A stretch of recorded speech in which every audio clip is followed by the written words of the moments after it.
Hey guys, welcome back to my channel. എല്ലാവർക്കും എൻ്റെ പുതിയ വീഡിയോയിലേക്ക് സ്വാഗതം. ഞാൻ ഇന്ന് വന്നിരിക്കുന്നത് നെഞ്ചരിച്ചിലിനും പുളിച്ചത് കെട്ടലിനുമുള്ള ഒരു റെമഡി ആയിട്ടാണ്. നമുക്ക് ചില ഭക്ഷണങ്ങളൊക്കെ കഴിക്കുമ്പോൾ വല്ലാതെ നെഞ്ചരിച്ചിൽ അനുഭവപ്പെടാറുണ്ട്. മാത്രമല്ല ചില തേങ്ങ അടങ്ങിയ ഭക്ഷണങ്ങളും പഴമൊക്കെ കഴിക്കുമ്പോൾ വല്ലാണ്ട് നെഞ്ചരിച്ചിൽ ഉണ്ടാവാറുണ്ട്. ഈ നെഞ്ചരിച്ചിൽ അനുഭവിച്ചിട്ടുള്ള ഒരാളും കൂടിയാണ് കേട്ടോ ഞാൻ.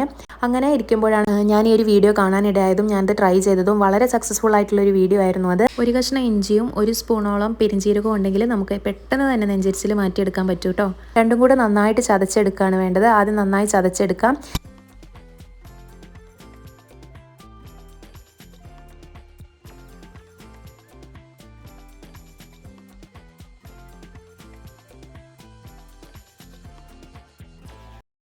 ചതച്ചെടുത്തതിന് ശേഷം ഒരു ഗ്ലാസ് വെള്ളം, നമുക്കിപ്പോൾ 2 ഗ്ലാസ് വെള്ളം വേണമെങ്കിൽ 2 ഗ്ലാസ് വെള്ളം വെക്കാം. ഞാനിവിടെ 1 ഗ്ലാസ് വെള്ളം ഒരു പാത്രത്തിൽ ചൂടാക്കാൻ വെച്ചിട്ടുണ്ട്.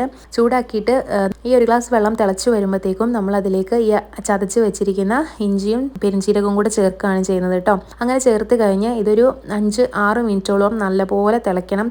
ഇഞ്ചിൻ്റെയും പെരിഞ്ചീരകത്തിൻ്റെയും സത്ത് നമുക്ക് വെള്ളത്തിലേക്ക് നന്നായിട്ട് ഇറങ്ങണം. എന്നാലാണ് നമ്മൾ കുടിക്കുന്നതിന് ഒരു ഫലം ഉണ്ടാവുള്ളൂ. ഒരു 6 മിനിറ്റ് നന്നായിട്ട് തിളച്ച ശേഷം അരിപ്പ വഴി അരിച്ചിട്ട് നമുക്ക് ഭക്ഷണശേഷം കുടിക്കാവുന്നതാണ്. ഗ്യാസ് ട്രബിളിന് ഭയങ്കര മാറ്റം ഉണ്ടാക്കുന്ന ഒരു റെമഡി ആയിട്ടോ ഇത്. ഞാൻ ട്രൈ ചെയ്തിട്ട് സക്സസ് ആയതുകൊണ്ടാണ് നിങ്ങൾക്ക് ഷെയർ ചെയ്തത്. എന്തായാലും ഇങ്ങനെ നെഞ്ചരിച്ചിലുള്ളവരൊക്കെ ഒന്ന് ട്രൈ ചെയ്ത് നോക്കിയിട്ട് ഫീഡ്ബാക്ക് കമൻറ്റ് ബോക്സിൽ അറിയിക്കണേ.